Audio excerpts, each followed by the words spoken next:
Hello, welcome. God bless and thanks for joining us here. My name is Mark, and this channel is Home to God. You know, recently things changed for me, and God put it on my heart to start creating content on YouTube that He would be proud of. It is sad that we need to be so careful what goes into our minds and which channels we invite into our homes and on our phones. We live in difficult times today, unfortunately. What is constant is complaining. Be careful you do not fall into this trap. The passage from Numbers 11 illustrates a recurring theme of human nature: the tendency to romanticize the past and devalue present provision when faced with monotony or perceived lack. This excerpt is from Numbers 11, 4 through 6, and it says, "The rabble with them began to crave other food. And again the Israelites started wailing and said, 'If only we had meat to eat. We remember the fish we ate in Egypt at no cost. Also the cucumbers, melons, leeks, onions, and garlic. But now we've lost our appetite. We never see anything but this manna.'"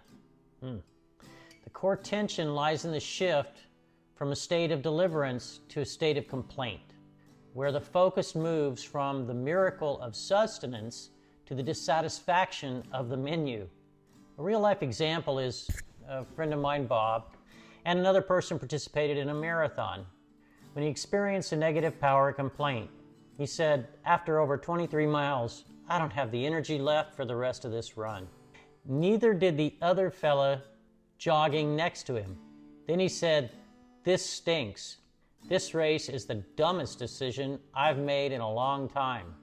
Bob had to say goodbye, because Bob knew if he'd listened too long, he would start agreeing with him. So the only thing to do sometimes is to just say goodbye and keep running your own race. Among the Israelites, too many people listened too long to complaints and began to agree with them. This displeased God. He had delivered the Israelites from slavery and agreed to live in their midst, but they still complained. They were dissatisfied with God's provision of manna, because complaining poisons the heart with ingratitude, and it can be a contagion. God had to judge them for it. The moral? Complaining acts as a spiritual and psychological contagion. It poisons the heart with ingratitude. To maintain integrity and focus, one must proactively disengage from those around them that dwell in dissatisfaction. Just as a marathon runner's complaints can erode the resolve of those nearby, listening to persistent negativity inevitably leads to alignment with that destructive mindset. The Israelites' dissatisfaction with God's provision, despite their deliverance from slavery, serves as a warning. Complaining is not merely an expression of hardship. It is an act of ingratitude, and that displeases God and invites judgment. The only effective response to toxic complaining is to say goodbye and continue running one's own race.